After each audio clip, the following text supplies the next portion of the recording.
My goodness, it has been a minute, y'all, hasn't it?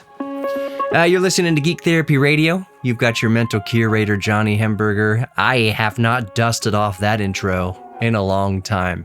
I also realize that this is called the Geek Therapy Radio podcast. I haven't been on the radio in actually years, a couple years now as of recording. But regardless, I am still here. I have not made an episode in actual months. So much of the world has changed over the past few months, and that is an understatement. My goodness, but I'm happy to be with y'all. I'm happy to have cracked this microphone open for the first time in actual months to record a podcast with you, my venerable MXL V67G that I have had since the year 2003. Oh my gosh, I've had this microphone for a long time, but you know what? It has been my ride or die for 23 years. And it pays the bills, so I love this microphone. Anyways, so the actual topic of this podcast I thought I'd start with, and if you've listened to Geek Therapy Radio ever, you know it can meander. The title of this podcast is something along the lines of, it's all right. It's okay. Actually, I think the title is going to be, it's fine. And specifically, the topic I'm bringing up is RAM prices and any computer component for that matter. The price of RAM as of recording in February of 2026, I almost said 2006. As of 2026, the price of computer RAM, specifically DDR5, is absolutely astronomical. What used to cost $80 or $90 for a kit is now hundreds of dollars for a kit. It is not uncommon to see kits that used to be $150, $200, going for around $1,000 now. 32 gig kits, 64 gigabyte kits, forget about it. 128 gigabyte kit. You know what? I'm going to pull up Micro Center right now on the fly and see how much a 120 gigabyte kit of DDR5 is. Let's see. I just Google searched it. Holy mother. No, this is Corsair.com. Corsair.com has Corsair Vengeance DDR5 at 5600 frequencies, mega transfers per second. Regardless, Corsair Vengeance 120 gigabyte kit, 4 32 gigabyte sticks, $2,200 for a 120 gigabyte kit. Actually, over here at B&H Photo, let's see if it's sold out. Here's a 120 gigabyte DDR5 5600 megahertz kit, 264 gigabyte sticks for $1,100. That's better. It is way better. $1,000 difference.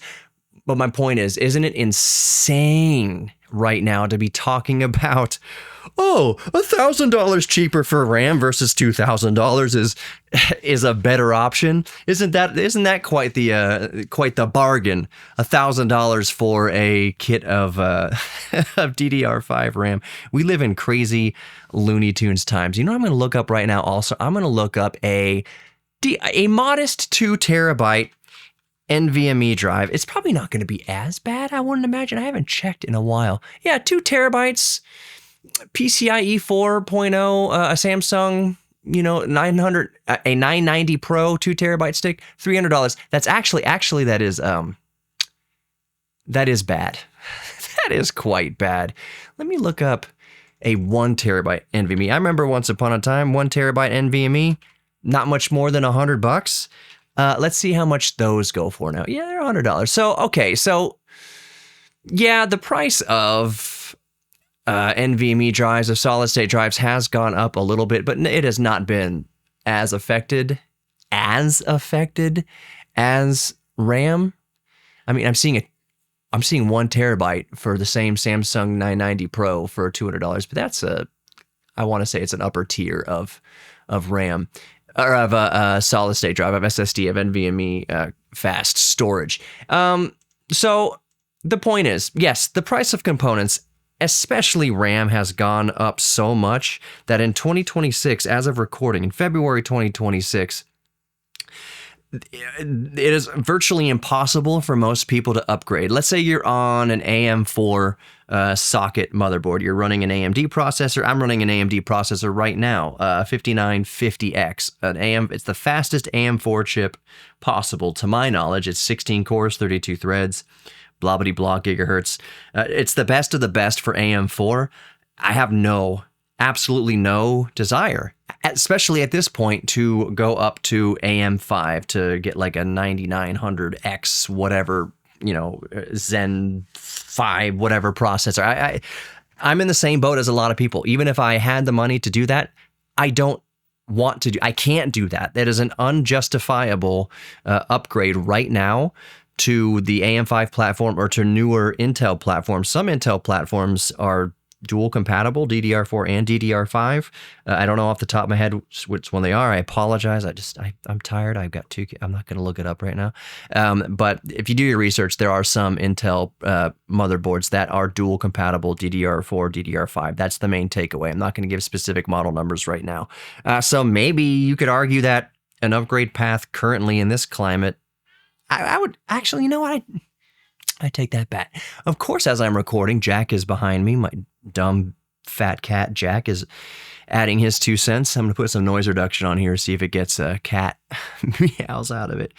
Anyways, so I, like so many others around the world, are not in the boat right now of upgrading our computers. Things are just too unstable, too volatile in the tech market. Right now, AI is basically, in data centers, are just gobbling up all memory in human existence. So it's just not a great time to be buying RAM, to be upgrading your systems right now. So there's this kind of why it's okay, why it'll be okay, why it's fine.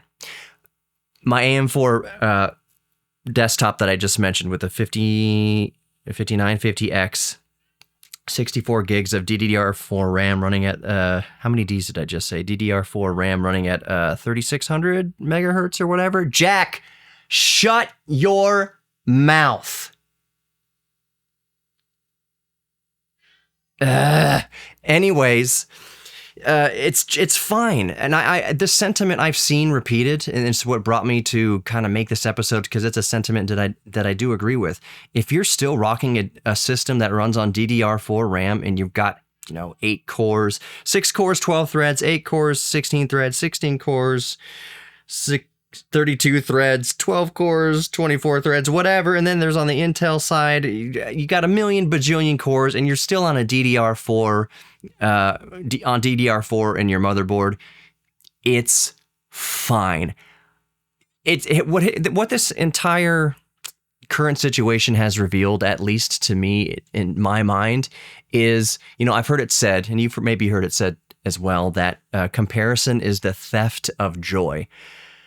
I think what we are all being reminded of right now, this is probably the main point of this entire video, is be happy with what we have. Not in like oh man, it bums, I really want the shiny new kind of thing now, but actually take stock of, if you got a baller system, a gaming rig, a production PC, a really good laptop, whatever, that has the GPU is an RTX 4070 or 4080 or 4060, and you've got 32 gigs of DDR4 RAM or whatever the case is, that's not that old of a system, and it is just fine. Not only is it just fine, it is still an absolute banger of a system.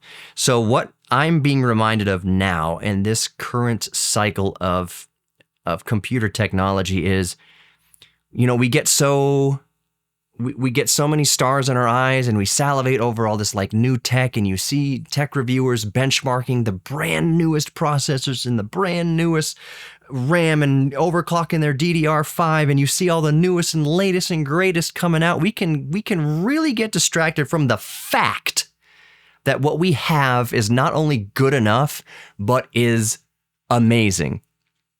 I have not upgraded my Demon's Whisper, whatever I call my desktop PC. I make it as quiet as possible, air cooled, but super duper powerful. 64 gigs of RAM, like I just mentioned, the 5950X.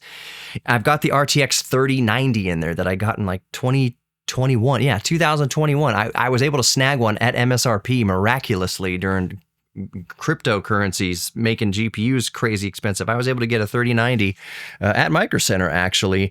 It was around $1,800, I remember. That's a lot of money, but that was MSRP. It was not gouged to $3,000. I didn't buy it off eBay from some scalper for $4,000 or whatever the heck 3090s were going for back then. So I've got a 3090 and my 16-core processor and my 64 gigs of DDR4 RAM, and I still edit videos 4K, no problem. It's 24 gigs of VRAM in that 3090.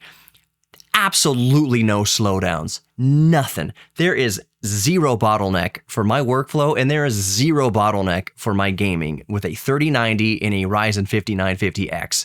It smashes. Even still in 2026, in February 2026, that system obliterates. It still does not leave me wanting at all. So if it doesn't leave me wanting, then why are we wanting things so much? And that's what this time period is revealing. For some people, it may be that gut check, that RAM prices are so fast, it makes us look around at what we have and appreciate it and ask ourselves, do I really need to make a hundreds of dollars investment or thousands of dollars investment into the latest, greatest thing, or is what I have still amazing? And for most of us, what we have is still amazing and will still be amazing for years. So I think I think a realization, something we're going to have to convince ourselves, a lot of us anyways, is once the market stabilizes, who knows how long, 2 or 3 years out, whatever it's going to be, once the market stabilizes and, computer tech is reasonably priced again, if not cheaper than it's ever been or whatever, we will remember 2026, the end of 2025, the beginning of 2026, and remember when everything was super expensive. We will remember how we looked around, hopefully, and thought, what I have is good enough. Not only what I have is good enough, but what I have is actually great. Do I need to spend $1,000 to upgrade my system to play the same games or do the same work a little bit faster? And the answer for a lot of us, this is so anti-capitalist sounding of me. The answer for a lot of us, hopefully, is no. I could spend that money better elsewhere. I could save that money even. Don't get me started on how much things cost now versus how much things cost decades ago. That's a whole nother episode of Geek Therapy Radio.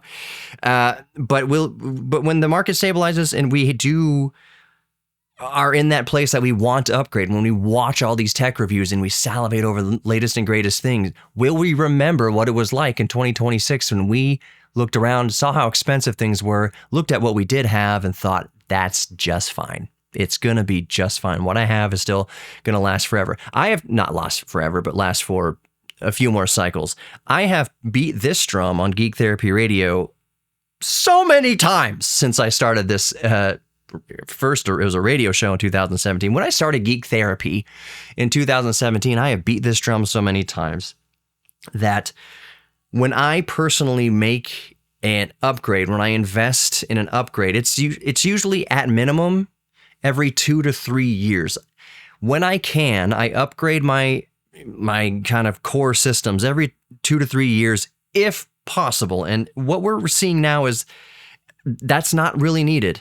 I upgrade every 2 to 3 years, keeping in mind that I want this system to last 5 to 7. Does that make sense? That it just so happens that I upgrade every 2 to 3 years, but I'm upgrading to a system that will last at least 5 to 7, if not 10 years. And I just realized that I don't think I ever hit record on my DJI Osmo 3. I've been staring into it. So there's going to be no video accompanying this podcast. When it goes on YouTube, you're just going to see the title and whatever. But yeah, so maybe other people are in the same boat. You upgrade every 2 to 3 years, if possible, a system that will last 5 to 7 years. I know that doesn't seem to make sense. Well, why don't you just upgrade every 5 to 7 years?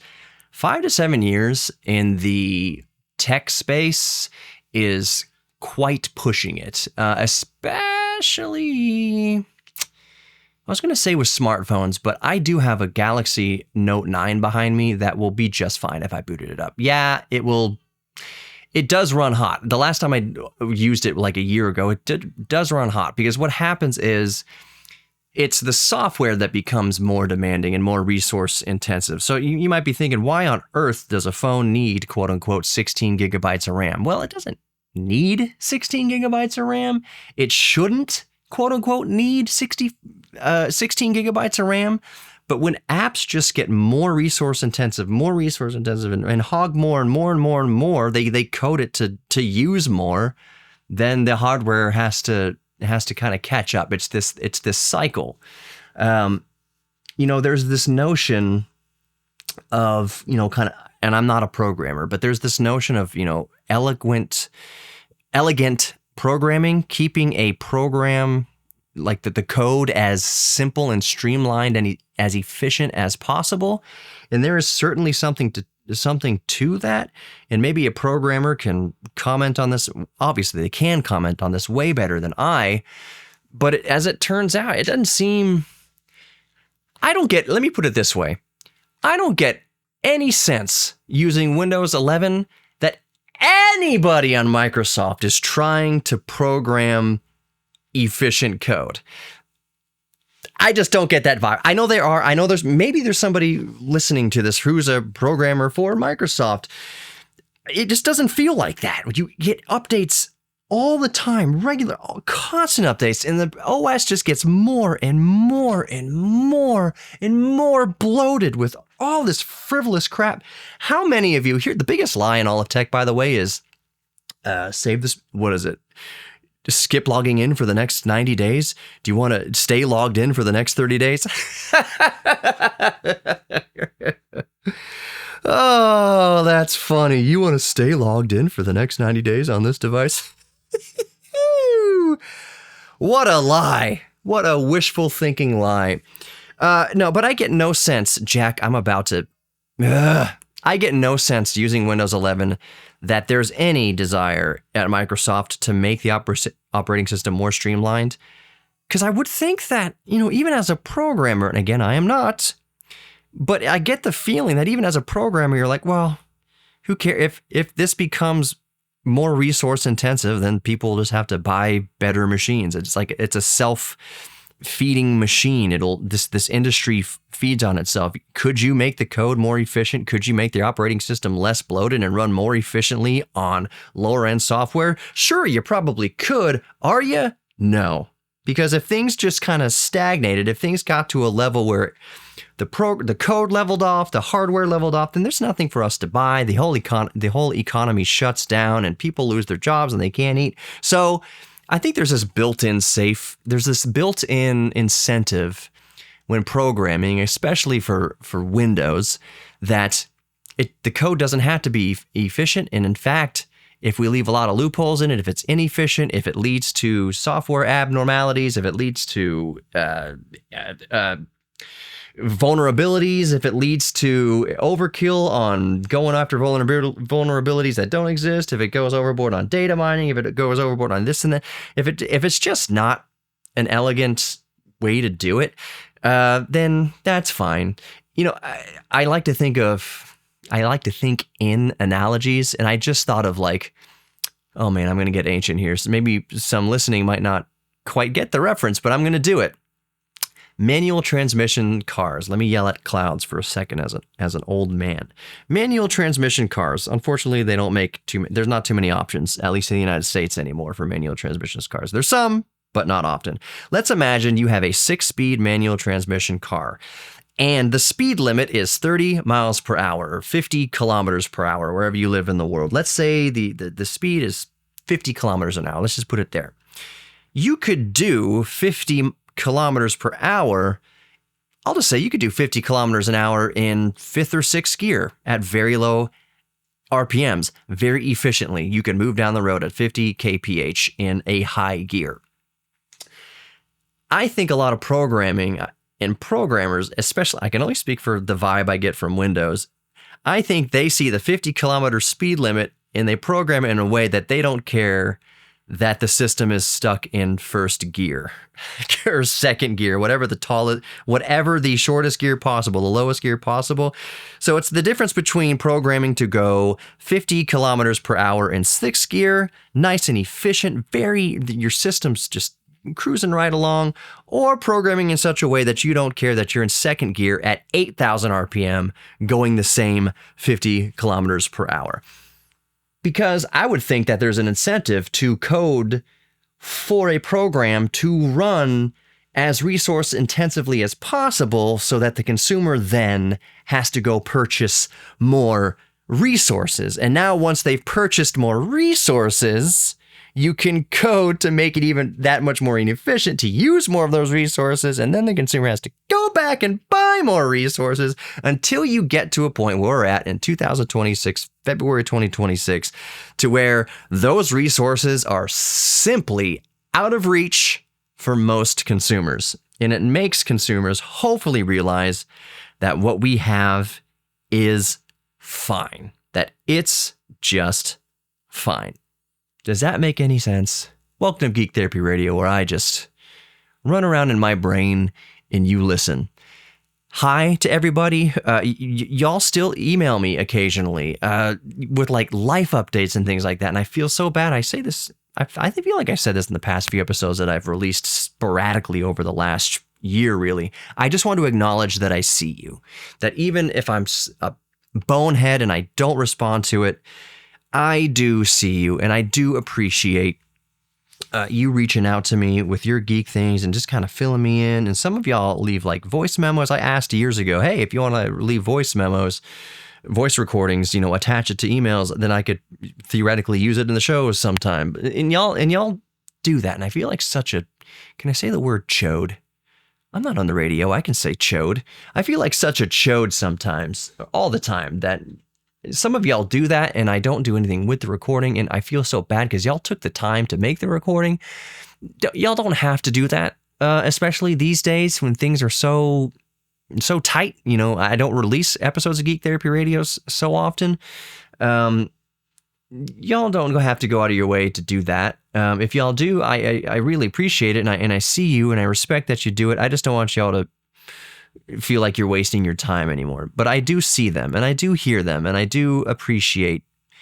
One of the things I appreciate most about my audience is, when I release an episode sporadically, y'all are still there. I hope it's like a happy little ding and notifications on your podcast app or whatever. Oh my goodness, Geek Therapy Radio. And I think the podcast app is like, what the heck? I haven't put out my feelers for GTR episode in years. What is this? The algorithm's just completely unaware that I exist anymore, which is understandable. But I appreciate that, even though I'm not doing myself any favors with the algorithm, and long form content is not, too terribly popular as it used to be. I think podcasts can exist, are the antithetical, response to that. They can be long form, obviously. I just appreciate y'all being there when I do release these episodes, and I'm very happy that I remembered today and I had time today to record an episode and get a point across that I wanted to get across, even if it took X amount of minutes to do so. My stream of consciousness, this is, I mentioned before, Geek Therapy Radio, this is as much therapy for me as it is for anyone listening. As of recording, my wife and kids will be home in the next 10 minutes. And that's one reason why I don't record more episodes of Geek Therapy Radio is it's just, I absolutely, I don't want it to sound like a burden. Oh, my wife and kids are going to come home. No. When my wife and kids come home, I turn the world off because they are my world. I love my family so much that when work is done, I work for the Houston Museum of Natural Science. You can follow the Houston Museum of Natural Science across all social media, including the Beyond the Bones podcast, the HMNS Beyond the Bones podcast, to hear me way more regularly, to see and hear me all the time at the Houston Museum of Natural Science and the Beyond the Bones podcast. But that is my job, and I love my job, and I do it a lot. I work a lot. But when my family comes home, when my 5-year-old son and almost 2-year-old son come home and my beautiful wife, I'm done. I'm turning off the microphone if I'm recording a Geek Therapy Radio episode. I am closing DaVinci Resolve if I'm editing a video for the museum. I'm done when my kids come home. I'm done when my wife comes home. That is they are the most important people in my life. That is the most important part of my life. I love them with my entire life, and I always try to not be working on something when they're home. Sometimes there's crossover. Sometimes, give daddy a few minutes to wrap up or get to a good stopping point. But the fact is, me wrapping up this podcast because they're going to be home in the next 8 minutes, that is not a burden. That is a joy. I'm wrapping up the podcast because I look forward to seeing them. So thank you so much for listening to this episode of Geek Therapy Radio. Like I mentioned, follow the Houston Museum of Natural Science and the Houston Museum of Natural Science Beyond Bones podcast. I'll put a link in the description here. If you want to hear me way more often, if you want to hear me all the time, much more frequency, if you want to, I come out with a podcast, the HMNS Beyond Bones podcast, about once a month, sometimes more, about once a month. So if you want to hear me at least once a month, and that's a podcast where I have the whole museum and experts at my disposal. So the podcast I'm about to drop, about to publish, I'm talking to a paleontologist. His name is Colin Diggins. I'm talking to a paleontologist about radioactive dinosaur fossils. Is there any truth to that? Yes, there is a little bit of truth to that. Is it a super dangerous thing? I guess you'll just have to listen to the episode to find out. But that's the kind of nature of that podcast. I can talk about the last episode we talked about was about minerals and geology and why rhodochrosite and the almaquine specimen is considered one of the best specimens of any mineral ever in the world. Why is rhodochrosite red? What does it mean if rhodochrosite isn't red? It has to do with impurities and iron. And so if you're into kind of more bespoke, and I get to dive into a lot of different geek genres at the Beyond Bones podcast. We talk about astronomy. I talked about, oh gosh, I'm blanking out. I get to talk about the terracotta warriors. We have the terracotta warrior exhibit at the Houston Museum of Natural Science right now. So I got to talk to an anthropologist about the terracotta warriors and the history of China. And it's just a very fascinating discussion. I get to talk to experts. It's not just me running my mouth over there. It's me talking to real people. I released an episode, I'll say this wrapping up. I had to unpublish, let me rephrase that. I unpublished an episode of the Beyond Bones podcast regarding colossal biosciences and the dire wolf. I'll talk about that a little bit here on the way out of Geek Therapy Radio. Another rabbit trail. I said I was wrapping up the show, but let's talk about this for a few minutes before my family comes home. Colossal biosciences did not de-extinct Jack Crap. Jack, don't start me on at me. Yes, I did say crap with your name attached to it, and I do mean it. But in this case, the dire wolves created, quote unquote, by colossal biosciences. In that episode, I asked the question, did colossal biosciences de-extinct the dire wolf? The answer is effing no, they did not. There's no such thing at this current point in science. It's still very much science fiction to de-extinct anything, to take anything from extinction and bring it back to life. That's not a thing. The dire wolf that colossal biosciences, quote unquote, de-extinctioned is just a modified gray wolf. They use CRISPR technologies, SPR, it's gene sequencing editing technology to basically enhance traits or enhance dormant traits of the gray wolf that resemble the extinct dire wolf. The dire wolf has been extinct for thousands of years, but the gray wolf still has some dormant traits of their wolf cousins. So for instance, colossal biosciences is able to go into the gray wolf and make its hair longer like a dire wolf. They are able to go into the gene sequence and make the gray wolf grow larger like the dire wolf. And there's other little aspects, other little genomes that they can kind of tweak and enhance. It's like going into the options setting of a video game and kind of tweaking your avatar. So it's not a dire wolf. It is a modified gray wolf. And I kind of hold them to the flame for that. I held them to the flame. I can't release the episode for reasons, but I was trying to be equal. I said, no, they did not de-extinct anything. But what they have accomplished is remarkable and has incredible ramifications towards the cause of protecting wildlife or gosh, what's the word I'm looking for? Preservation of species. So like, remember the California condor through the 80s and 90s? That was a big deal. Their numbers way dwindled. They were on the verge of extinction. Through very careful efforts of conservation and breeding in captivity, we've been able to bolster the numbers of California condors so much that now in the wild, as of recently, they are starting to reproduce in the wild again. That was unthinkable that we were able to do that. Colossal Biosciences had nothing to do with that. That was just good old-fashioned zookeepers and conservationists nurturing these animals to try to bring the numbers up enough to release them back to the wild. But Colossal Biosciences, let's say, the rhinos are on the verge of they're extremely endangered. Maybe you could, let's say, you turn off.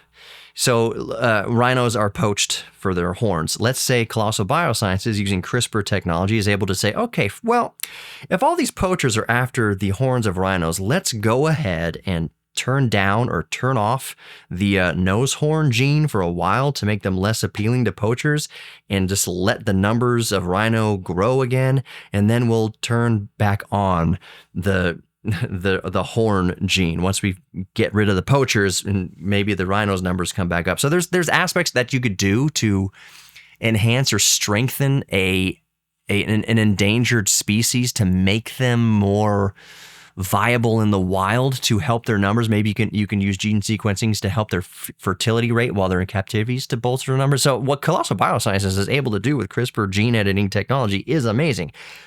The whole de-extinction thing, or bringing things back from extinction, is a absolute hype lie. It is dishonest, and that's something that I bring out in that episode that'll never see the light of day again. Is that it's what I don't know why they. It's like an insult to intelligence that they hype this de-extinction thing when what they're actually doing is still really cool, and it can live, what they actually accomplish can live on their own merits. So why insult the world's intelligence by saying they're bringing things back from extinction? It's so disingenuous and so cringe to do that. It's so, oh gosh, I can't even describe how awful it is, especially when the company does good stuff. It's like, you don't have to, that's the cringe part, is you do good, so why are you being bad? Why you don't have to do it. Just say that you're aiding in conservation and you're able to edit the gene sequence of animals to bring out this trait or that trait and help strengthen their viability in the wild or in captivity. That's good. That's all you need to say. That's all you need to say. When my voice goes up by 10 octaves, you know it's serious. I'm ridiculous. Anyways, thank you so much for listening to Geek Therapy Radio. Let me see if I remember the outro. You listening, are worthy of love. You're worthy of giving love. You're worthy of receiving love. And you are worthy of your own self-respect. Seems like these days, every time I say that outro line, it gets more and more important. The world is crushing right now. It is just awful. It can seem, and it is in a lot of ways. Godly, man, I'm recording this February 2026. I'll just put it this way. There was hopes that I would go to Egypt this spring to explore a new tomb, to make content from Cairo in a new tomb by the pyramids. I was excited for that. That's a once in a lifetime opportunity. That's really cool to be sent on location by a world-class museum to go tell stories from Egyptian tombs. That's awesome. How incredible is that? How incredible would that be? And maybe one day we'll do that. As of February 2026, geopolitically, going to that region of the world has been decided that we will wait and see. There's a lot of saber rattling from all sides. Sabers that don't need to be rattled. How much can I say here in Geek Therapy Radio? I am concerned. Let me just say, as an American, hopefully I don't get a suit for this by somebody with a certain amount of hair and who may or may not be incontinent. I do not have high trust in our leadership. In fact, I don't like I don't like our current leadership, and I don't like calling it leadership. I don't like calling any politician a leader because they're supposed to be servants. Politicians in a freely elected democracy and republic are supposed to be public servants. They're supposed to serve the will of the people, and they're supposed to do what's best by the people. They are supposed to serve the people. That is not what we have right now in the United States. We don't have that. We have the opposite of that. We have selfishness. We have cruelty. We have self-serving ambitions. We have lies. We have destruction of foundations of our world order that have been in place since we got rid of Adolf Hitler, that are being dismantled on purpose by a freaking American. Good God Almighty. Here's praying and hoping that things will get better. And I do hold on to that hope. There's one thing that my father, a Vietnam veteran, he was a sergeant in Vietnam. He was in combat, PTSD, my dad served his country when the country asked him to serve, and then he came out of that experience to be a journalist, and he spent a career holding power accountable, which was the role journalism was supposed to be, and once upon a time was. Vietnam, Walter Cronkite, just go back. And at one point in time, the American media held power accountable. So my dad served for that power and then came home to keep that power accountable. And now so anyways, my dad said, all these times I asked about like him after 9/11, and it seemed like the world's falling apart and a lot of different trials and turmoil. And I said, Dad, what? I was like, he just said, Americans are resilient. And I'm only speaking as an American, from my father, who was an American, fought in a very unpopular military operation. No war was declared in Vietnam. It's a whole thing. He's been through it. He's seen it. He held power accountable, and the ones who sent men and women, sons and daughters off to fight old incontinent men's wars. He held those powers accountable. With everything going on, he said Americans are resilient. And I'm talking about American people, American middle class. Yeah, we are going through it right now. We are arguing with ourselves. We are divided. We could not agree. The majority of us, despite what you kind of see the loudest squeaky wheels wearing hats of a certain color, most Americans are not on board with it. And I think people get confused. What I wish my friends and family who wear the red hats, what I wish they would understand is no one's asking them not to be conservative. No one's asking them not to be Republican. I think when people hear criticism of our president, if they support the president, it's like they feel like they are being criticized. We're not criticizing you. We're just simply asking you to hold your elected officials accountable. You don't have to stop being Republican. You don't have to stop being conservative. But cruelty and fear is not a way to lead our country and to operate on the world stage. That is not the way to operate. We can keep our borders secure. Sovereign nations have every right to secure their borders and vet everybody coming across that border and do justice with people who come here criminally or come here against the law of immigration. Every country has that. I hear Americans say on my very blue-leaning friends, I'm going to move to Sweden if this all doesn't work out. Good luck. Good luck. Immigration in Northern Europe. Are you serious? Are you trying to? The first thing they're going to ask you, if you're going to try to expat and go move to the Netherlands, let's say you're trying to move to Holland. You're trying to move to Amsterdam and start a new life. They're going to ask you, how can you do a job better than a Dutch person? Prove it. It's not easy. It's not easy just to move to another developed nation. You can't do it. Like, you think that because people walk across our borders, you're going to just mosey into someone else's. That's not how it works. Sovereign nations are sovereign nations, and they can protect borders, and they can enact justice. They can act justly. But as our preacher put it, my pastor put it this Sunday, if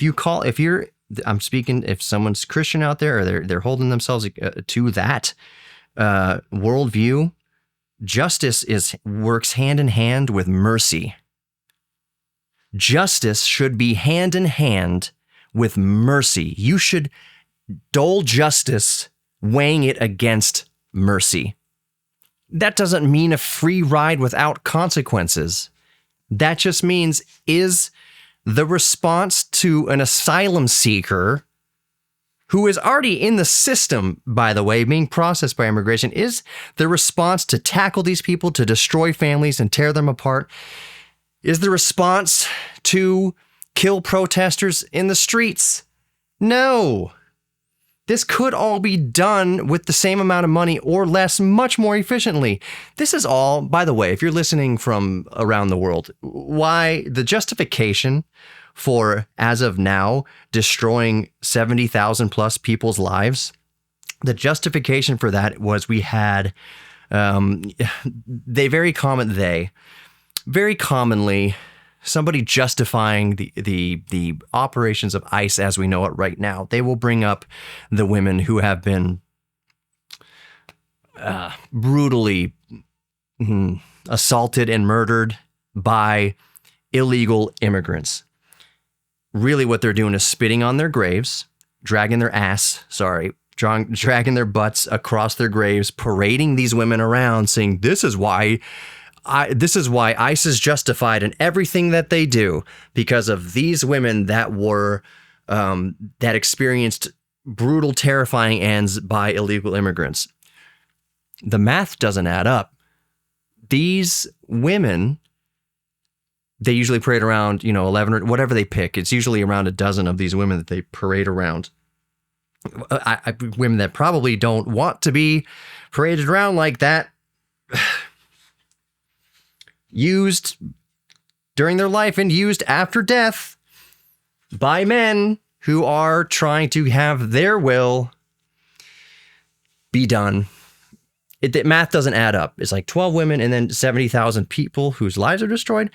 70,000. It doesn't justify the cruelty. It doesn't justify the cruelty. They go after the perpetrators who did those despicable acts to those women. Go get justice find them. Find the people who committed those atrocities and hold them accountable. Bring justice to them. Don't take it out on 70,000 and counting people who had nothing to do with it. Whose only connection, whose only thread of commonality is that their skin looks like those criminals' skin. It is ridiculous. It's pure cruelty. It's evil. We have confused in this country vengeance for justice.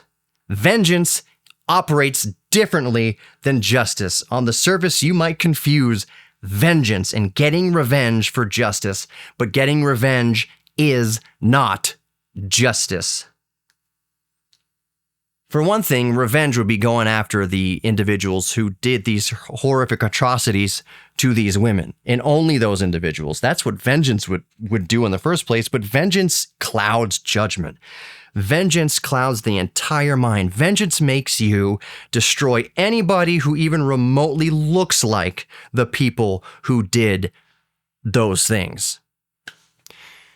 We could do it way more efficiently, but we don't do it. We don't do it that way on purpose. We could spend the same amount of money. ICE, in our military, could be used to vet anybody coming across our borders, give them an easier path to citizenship, give them a tax code, make them pay taxes, give them an American flag, and say, "Welcome to this country." Everything that the Statue of Liberty stands for. we could spend that money much more efficiently to let asylum seekers in here legally, get them set up, like tax, like make them Americans quickly and efficiently. But our leadership chooses not to. They choose the path of vengeance. They choose the path of fear. You know how that's true? We had the Grammys last night. I didn't watch it. I have no idea who any people are. I know Trevor Noah hosted it, and he took a couple jabs at the president. And now the president, of course, because, snowflakes, wants to sue Trevor Noah. The president can say what he wants about anybody and anything at any time, but once you say something about the president, oh my gosh, he's going to sue you. Can't take a joke. So here's the thing. Tyrants like to be liked. They like to be loved. They like to be praised. They really like being feared. They love being feared. And they hate, absolutely loathe, they hate being mocked. So that is why our current sitting president goes after comedians and people speaking freely, because they mock him, and he hates that. Tyrants hate to be mocked and made fun of. They love to be feared, and they like to be loved. They hate being mocked. So a person like that, how the heck do you think they're going to use immigration federal agents in this country? Do you think he's going to order them to operate in mercy and justice? F no. Look at me getting all fired up. I'm supposed to be wrapping up. Matter of fact, I had to pause this because my wife called me saying she'll be home in a few minutes. Anyways, I don't make a lot of these episodes these days anymore. And this is my kind of platform to be fired up like this, to be spicy. I can't say such motivated things elsewhere. It wouldn't be right. I completely understand it. So this is my platform to do it. You can be associated with any political party you want, ideology that you want, but keep the power, keep the leaders in that ideology accountable. It doesn't mean leave your ideology. It just means keep those people accountable. If you elected them, keep them accountable and look through. Take the leather off of your eyes. Remove the leather from your eyes and see what's really happening. That you can have justice. You don't need cruelty. Anyways, thank you for listening to Geek Therapy Radio. I've been your mental curator, Johnny Hamburger. Again, you're worthy of love. You're worthy of giving love. You're worthy of receiving love, and you're worthy of your own self-respect. If you respect yourself, you don't operate with such cruelty. Anyways, thank y'all for listening. Talk to y'all later. Hopefully sooner than later. Take care.